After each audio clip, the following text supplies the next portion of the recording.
Bueno, buenas tardes a todos. Es un placer volver aquí al espacio de Enciéndete, un espacio en donde, vamos a compartir experiencias y una de las que hemos estado hablando, conversando junto con Mauricio, con Juan, en las últimas semanas, es este tema de la venta, el tema completo de la venta. Hemos problematizado, hemos hablado, hemos discutido muchas veces sobre qué es la venta, cuál es el rol del vendedor y esa difícil tarea, ¿no?, de garantizar la confianza y la asegurabilidad de las finanzas de la compañía, ¿no? O sea, digamos que es una tarea compleja que tiene varias alegrías, también diferentes situaciones en donde es difícil de sobrellevar pues la meta, el reto del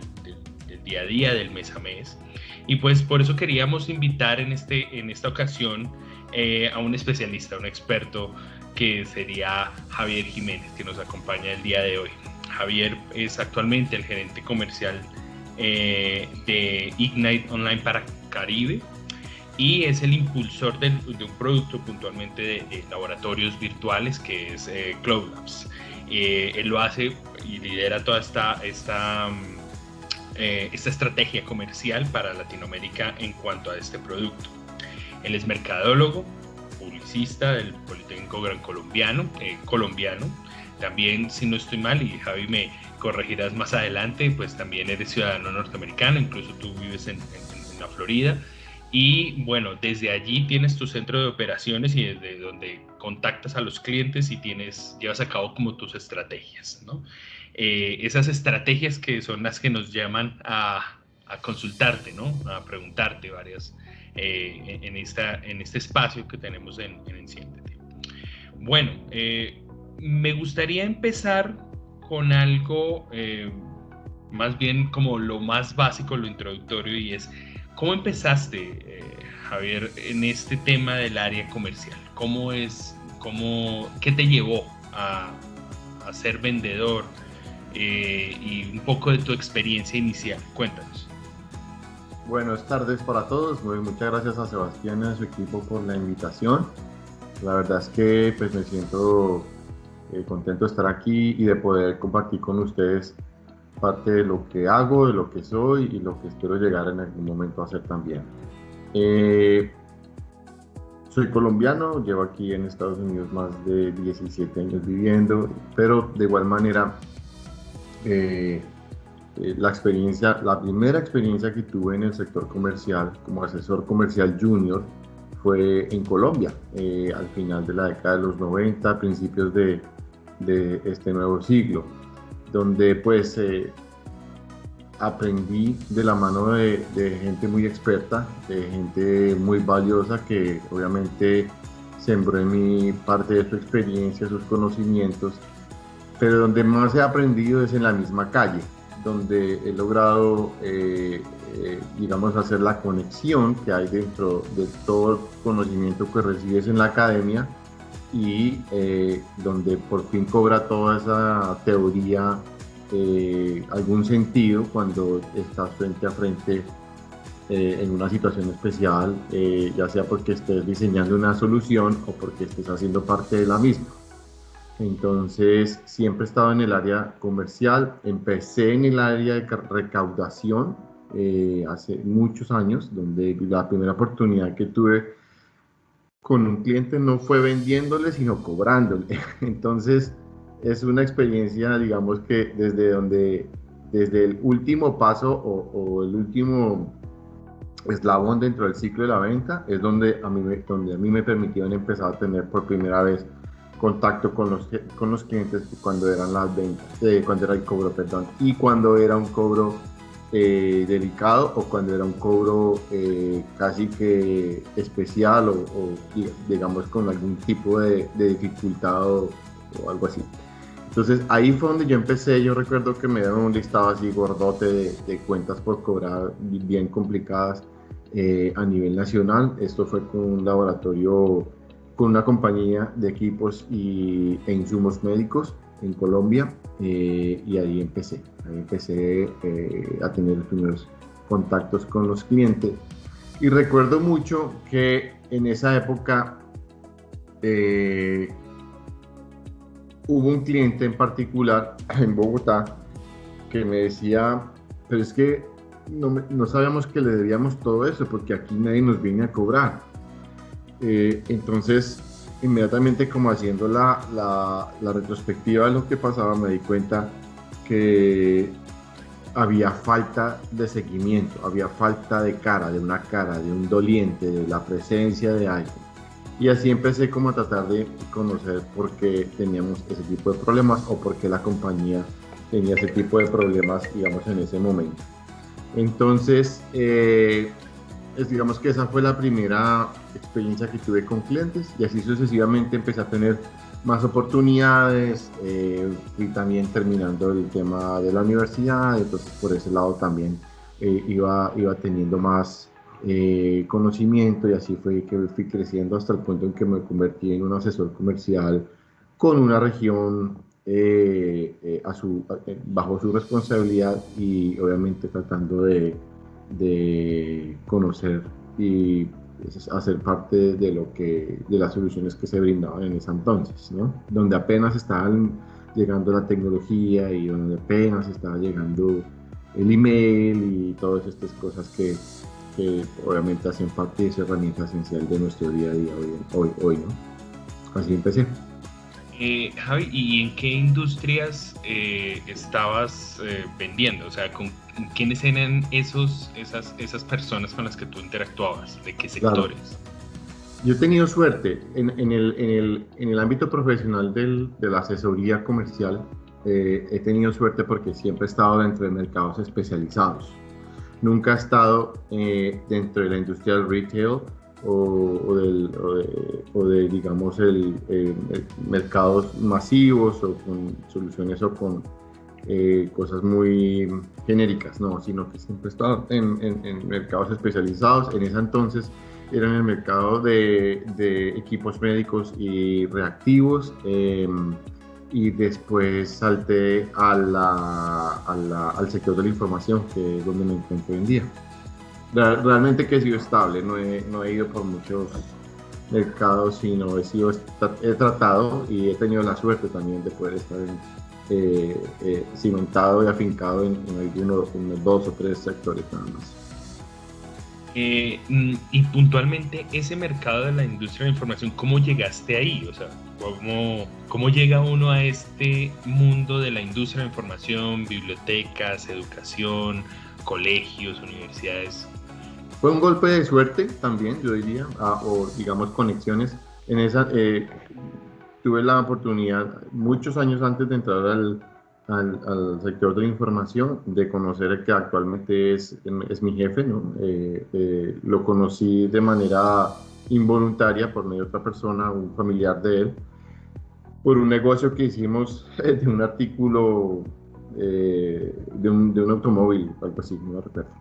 Entonces por eso lo conocí y desde ese entonces pues nos hicimos amigos y de alguna u otra forma empezamos a tener algún tipo de contacto, no muy esporádico, pero en algún momento, en alguna charla que nos encontramos, me dijo, venga, pero su experiencia cuál es y usted a qué se dedica. Y yo obviamente le expliqué todo lo que yo había estudiado, la experiencia que tenía y demás, y me hablaba de una industria de la información donde se atendían bibliotecas electrónicas y donde se atendían, se daban soluciones virtuales de acceso, de información, de recursos de investigación, y eso para mí era chino, o sea, era un idioma completamente, porque yo fui uno de los que alcancé a ver las bibliotecas cuando todavía teníamos que acceder por medio de fichas bibliográficas, y nos íbamos a un estante, sacábamos un libro, sacábamos una fotocopia o hacíamos la solicitud de algún recurso impreso, pero no digital, ¿no? En ese entonces no había. Entonces, pues para mí era absolutamente nuevo entrar a una biblioteca sin paredes, sin techo y sin sillas, ¿no? Sino completamente virtual. Entonces, En el año 2012 empecé a entrenarme, a conocer, a actualizarme, también en temas de bases de datos, de recursos de información especializados, de recursos de información de acceso abierto, por suscripción o pagado con licencias que tienen algún tipo de costo, licencias institucionales, licencias país, en fin, empecé como a conocer y a tratar de absorber la mayor cantidad de información que tuviera o que necesitase, porque cuando llegué también a esta posición y llegué reemplazando a una persona que llevaba una cartera de clientes bastante amplia y simplemente yo llegaba a dar solución a algo que yo no sabía y ni conocía.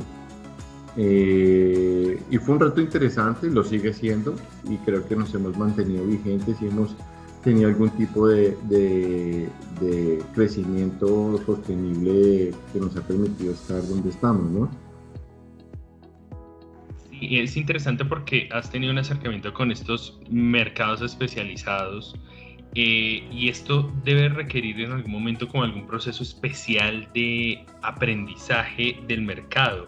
Cómo lo haces? O sea, ¿qué estrategia tienes? ¿Estudias? ¿Ves videos? ¿Entras en contacto con las personas? ¿Cómo lo haces? Yo creo que la sensibilidad de los mismos sentidos es la que nos permite empezar como cuando un niño está en etapa temprana de aprender matemáticas o lectura o escritura, algo así, que todo lo aprenden muy rápido y obviamente pues nosotros no nos estamos volviendo más jóvenes, sino mayores cada día, y que la etapa de aprendizaje o la curva de aprendizaje pues para unos es más rápida, para unos es más corta y así, ¿no?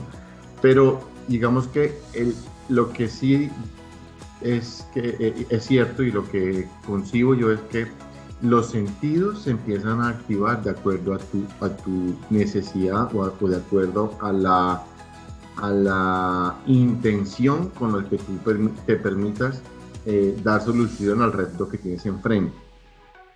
Nadie habla ningún otro idioma hasta cuando no se ve enfrentado a necesitar usarlo.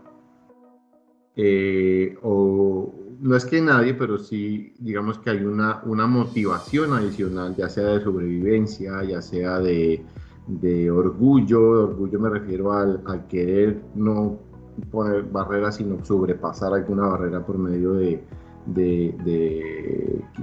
superar obstáculos, retos, todo eso. Entonces, el aprendizaje que he podido, digamos, experimentar está basado en retos.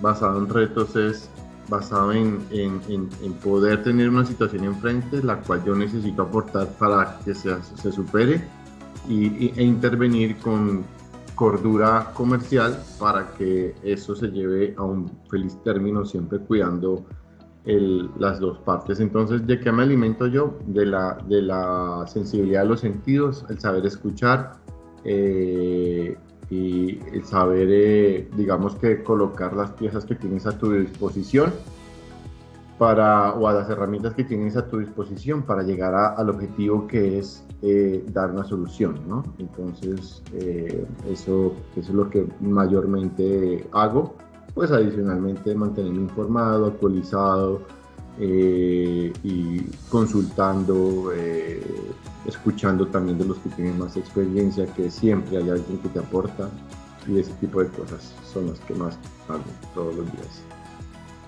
Y hay algo interesante, y hablábamos con Mauricio, con Juan en días pasados. Ser vendedor requiere unas habilidades específicas, o sea, no de lo que reflexionábamos, decíamos, no es tan fácil hacer ese paso a una profesión que requiere pues ciertos elementos sí o sí para realizar con éxito esa labor.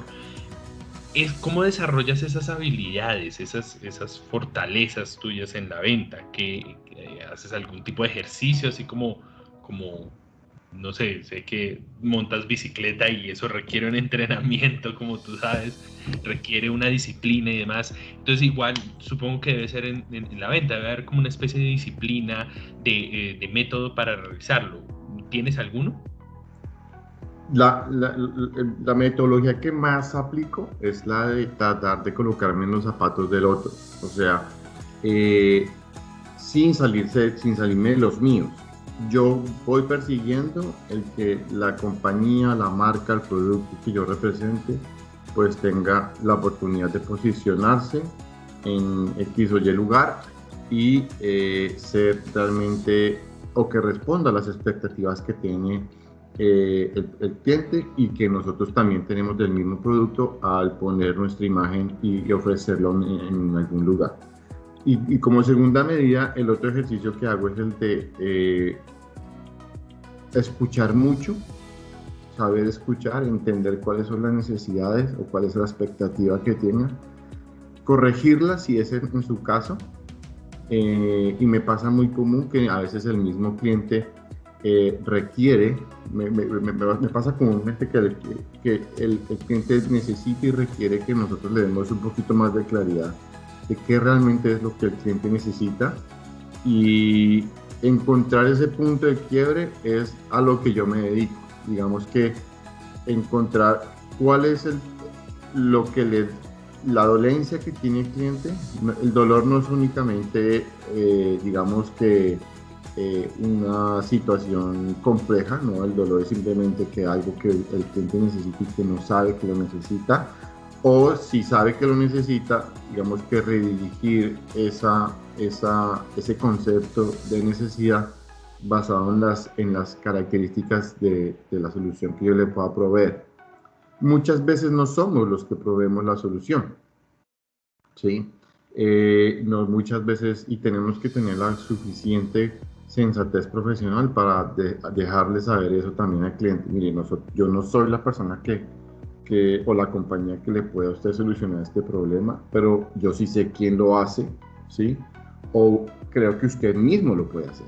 Entonces, por esto y por esto y por otro, por múltiples factores que pueden salir en ese momento. Entonces, creo que la asesoría, más que la venta, es a lo que yo me dedico y a lo que yo trato siempre de hacer, más que otra cosa.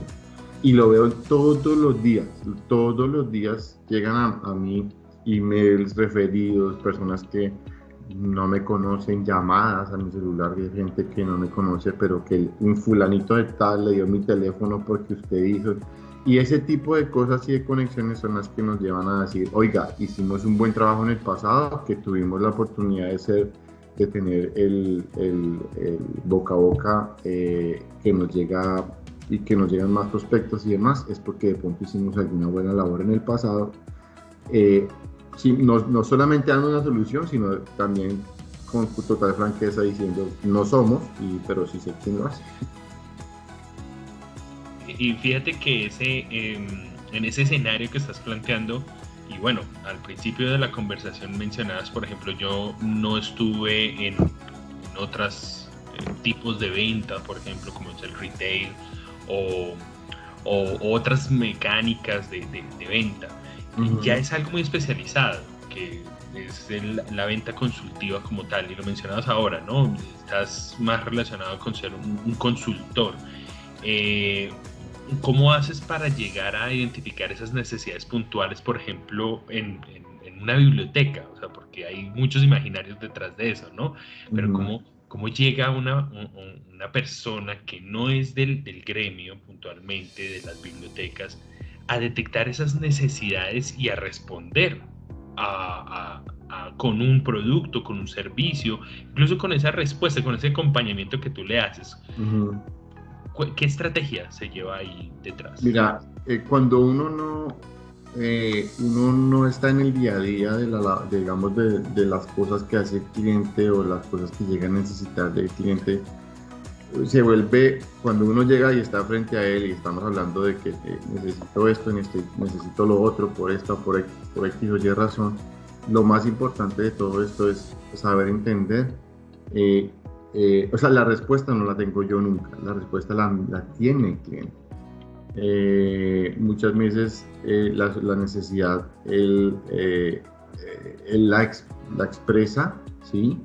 pero tenemos que tener cuidado y muchísimo cuidado de no pasar por encima de esa digamos, exaltación de la misma necesidad.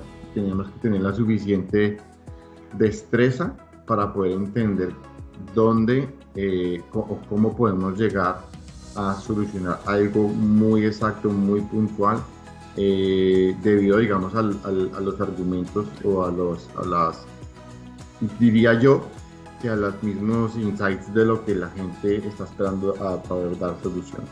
Entonces, ese olfato o esa capacidad de escucha y esa capacidad de poder poner las piezas en orden estratégico para desarrollar una solución son, yo creo, que en esta industria en la que nos permite hacer una diferencia. Los productos son muy competitivos, llegan inclusive a llegar a hacer lo mismo por una vía o por la otra, ¿sí? Pero de la manera como tú lo pongas para desarrollar o como tú lo configures, esa flexibilidad del mismo producto, como se configure para dar solución a algo en específico, eso es lo que realmente hace un producto o una solución diferente, que manipules la flexibilidad de la solución a favor del cliente, yendo directamente al punto que necesita ser tratado y no darle vueltas donde no necesita, o no tocarlo donde no necesita ser manipulado, sino únicamente para dar respuesta a lo que esta persona o esta institución requiera. Y eso lleva un poquito, es el ejercicio de saber escuchar y saber colocar esas fichas de forma estratégica, y eso hoy en día lo permite los productos de muchas maneras. Entonces, digamos que cuando estás delante de la solución, de poder crear una solución nueva, diferente y única para ese cliente, es esa capacidad de poder colocar todas las piezas en orden estratégico. Sí, efectivamente, ahí hay un tema que tocas y me parece bien interesante, y es cómo se va moldeando la solución, ¿no? O sea, cómo llegas tú a responder no con un producto, como un hecho definitivo, sino, mire, hay un conjunto de acciones que tenemos que hacer y pues le vas ayudando.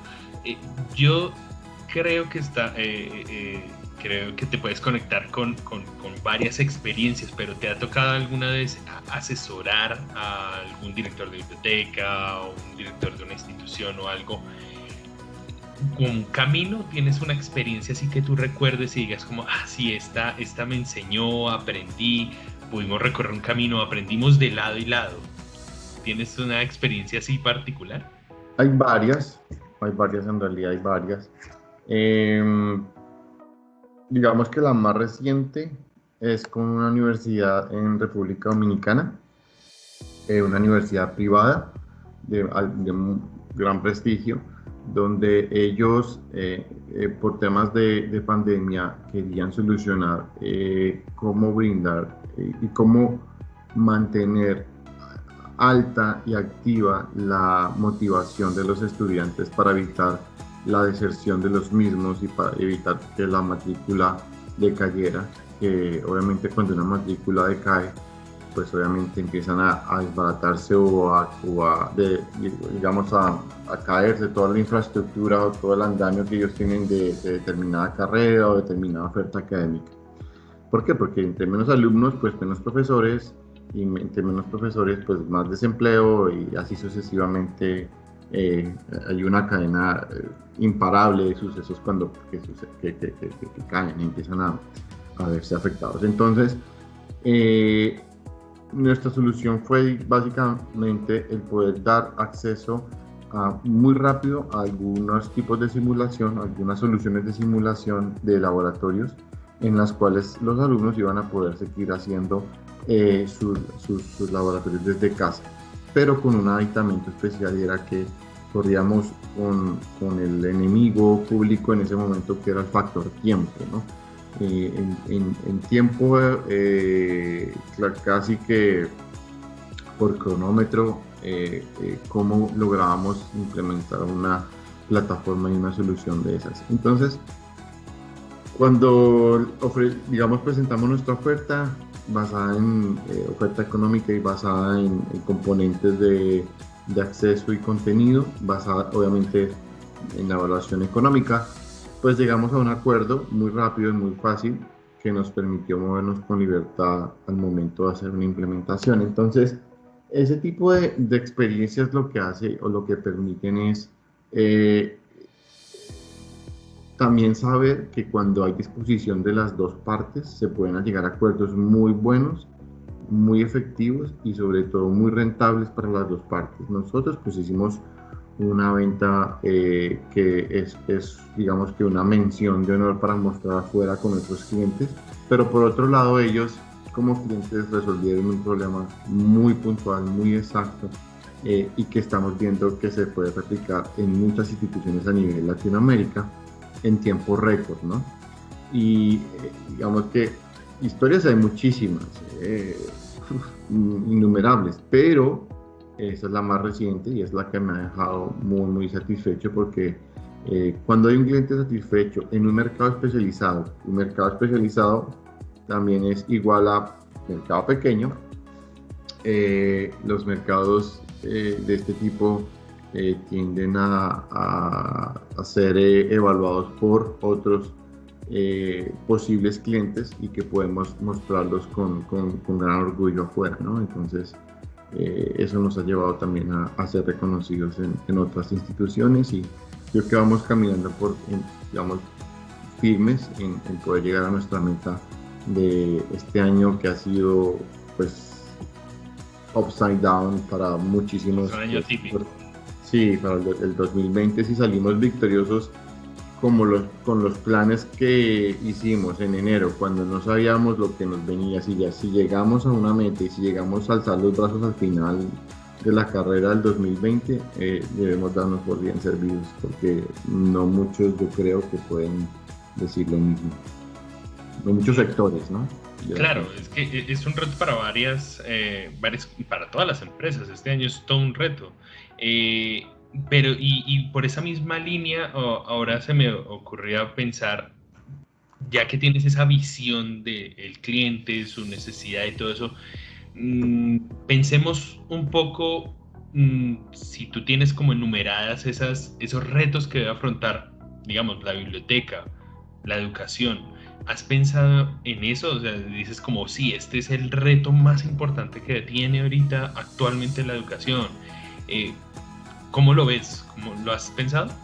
El reto más importante que tiene la educación en este momento, bueno, yo diría que sean tres. El primer reto más importante que tiene la educación a nivel general que yo concibo es ponerse serios con la virtualidad. Eso es algo que venimos hablando hace muchos años, que yo lo he venido escuchando por muchos años, pero del dicho al hecho, pues hay bastante camino, ¿no? Y la ruta nos ha impulsado y los hechos actuales y lo que estamos viviendo nos ha impulsado a tener que lanzarnos a esa piscina o a ese río sin flotador. ¿Sí? Y digamos que en ese orden de ideas, ese impulso o ese lanzarse a esa piscina tiene que ir acompañado del segundo componente, que es la mejor y la buena administración de los recursos financieros en apoyo a la virtualidad. Porque de nada sirven los proyectos virtuales si no tienen un recurso para poder que se hagan realidad. Entonces, el primero es lanzarnos al tobogán de la virtualidad de manera seria y concienzuda de que hay que hacerlo. Pero lo segundo es los recursos, separar partidas importantes y administrarlas bien, obviamente, con conciencia y con muchísima seriedad. Y lo tercero es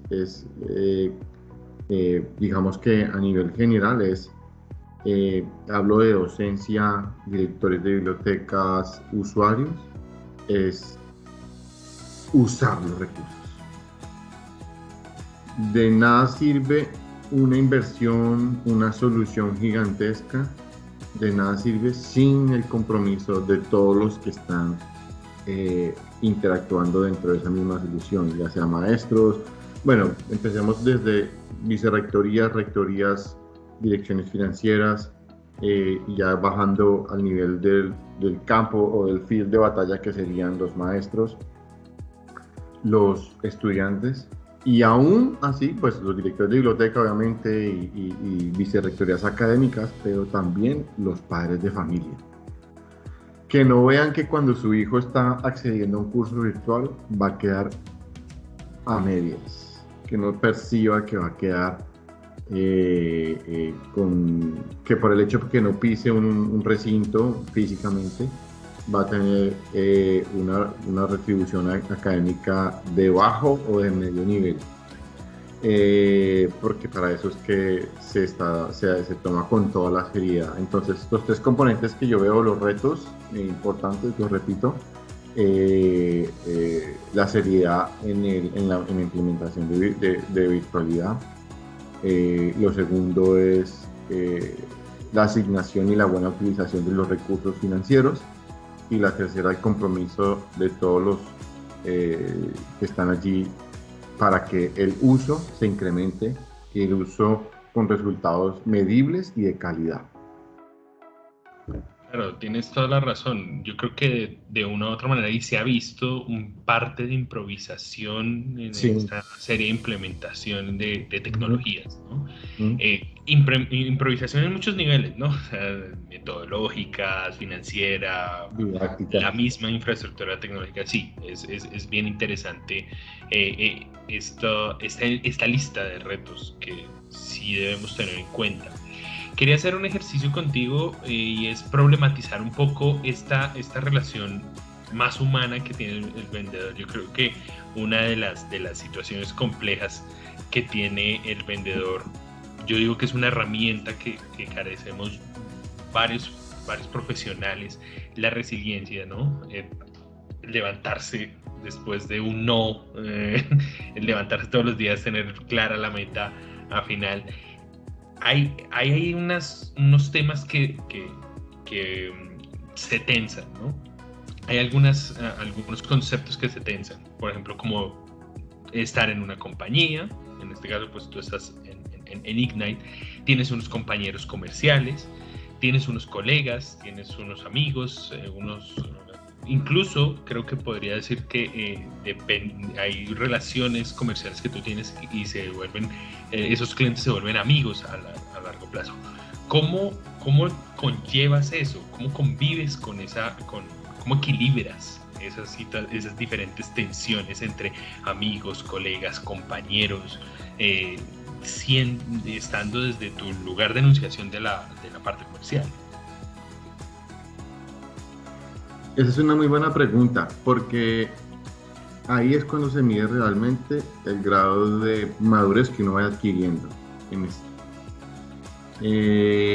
La presión en el área comercial siempre la vamos a tener. La presión, y no estoy diciendo que yo llegué a mi punto alto de madurez como los deportistas que llegan a los 30 años y empiezan a declinar no. Yo espero seguir siempre en ascenso o en escalando, digamos, en conocimiento, y me imagino que siempre voy a aprender y espero poder hacerlo y eso sería magnífico. Pero digamos que la presión en el área de las ventas nos lleva a cometer errores muy de rookie, ¿no? Como muy de novato. Y es cuando nos desesperamos, cuando perdemos la paciencia, cuando perdemos el objetivo, la mira en el objetivo, y digamos que nos concentramos en cosas que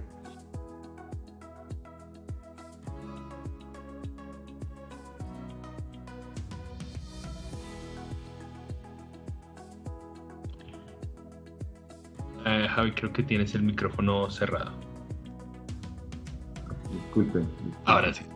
Sí, a ver. Entonces, yo creo que, digamos que la presión siempre la vamos a tener. Lo que veo es que, o lo que creo, es que debemos saber identificar en dónde aplicar y en dónde, diría yo, que invertir mejor nuestro tiempo para que ese tipo de presiones o ese tipo de situaciones que tenemos en el día a día con compañeros, recursos laborales, hablo de personas, familia, todo se mantenga, digamos, en el mismo nivel de cordura y de tranquilidad, y que nada nos va a afectar, porque si llegamos con una situación personal o profesional inadecuada frente a un cliente, el cliente lo va a notar y obviamente no vamos a tener mucho éxito. Entonces, la presión siempre va a existir, hay que aprender a vivir con ella, y digamos que la manera como lleguemos a enrutar el buen sentir y el olfato de poder tener soluciones innovadoras, nuevas, muy bien pensadas, muy bien meditadas, y sobre todo de alto impacto positivo, obviamente, es la que nos permite sobrepasar las presiones y mantener las relaciones con los que están al lado muy tranquilas y muy frescas todo el tiempo.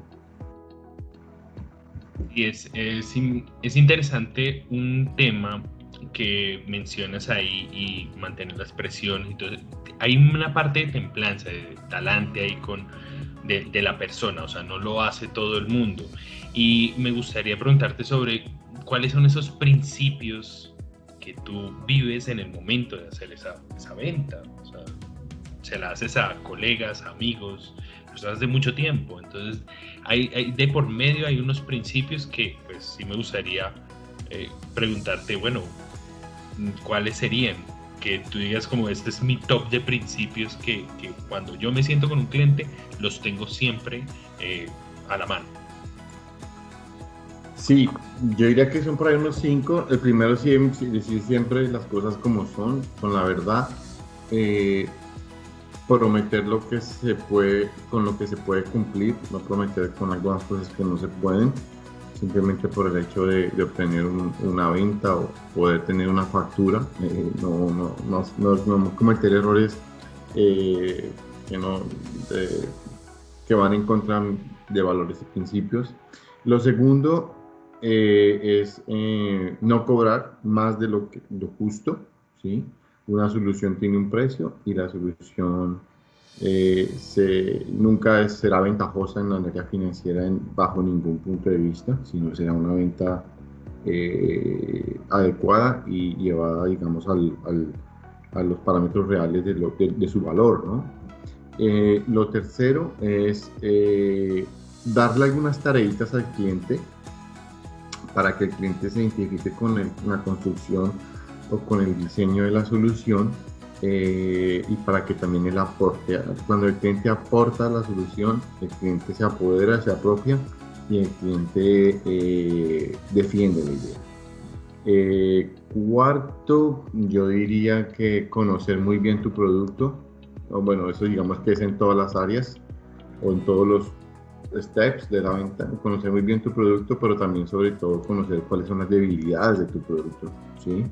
Y de igual manera, pues, hacer un benchmarking con el resto de soluciones que hay en el mercado, ¿no? Conocer qué recursos tienes, qué no tienes, y luego saber, digamos, que identificarlos. Como quinto, yo diría que cerrar el ciclo de venta completo en dos áreas: el área financiera, que es cuando se paga por la solución que tú has brindado, y en ese mismo orden de ideas, no desaparecerte cuando ya te han pagado, sino mantener presencia, mantener contacto, dar seguimientos periódicos, ¿sí? Y no aparecer solamente cuando vas persiguiendo un número, sino permanecer cuando estás queriendo establecer relaciones a largo plazo. Súper, porque mencionas estos principios, pero también son como herramientas, ¿no? Herramientas vitales, ¿no? Es con lo cual uno conversa con el otro, ¿no? Sí. Y da confianza en la venta. Quiero ir cerrando un poco esa conversación con una pregunta que es curiosa. Para nadie es un misterio que en la venta hay un tema de competencia en muchas ocasiones no es tan sana y es desleal. No digo que en todos los lugares ocurra, pero sí existe. ¿Cómo haces para afrontar esta situación? Como decimos nosotros, ¿cómo le haces el quite a una situación que en últimas termina siendo desagradable para ti, para las empresas, para el cliente? ¿Cómo lo afrontas? Eso evidentemente está y seguirá estando. Los chismes o la mala información o los fake news con respecto a X o Y solución, pues siempre van a estar allí. ¿Cómo te defiendes? Creando relaciones.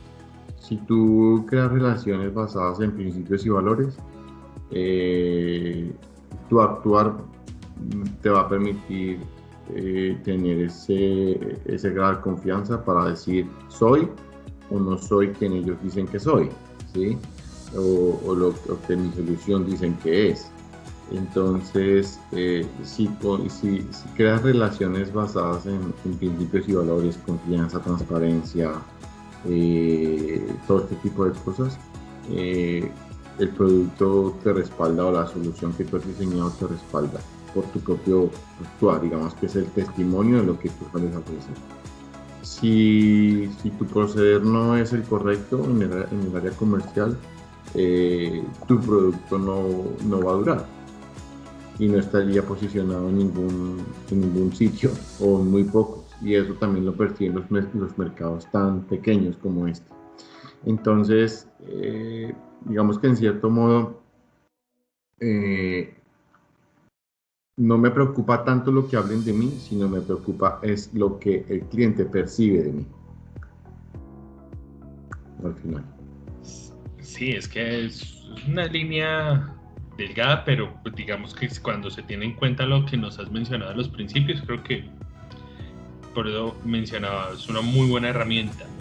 Quería cerrar contigo con un tema que yo sé que no tiene, digamos, como la misma línea de lo que hemos venido hablando, pero termina siendo importante.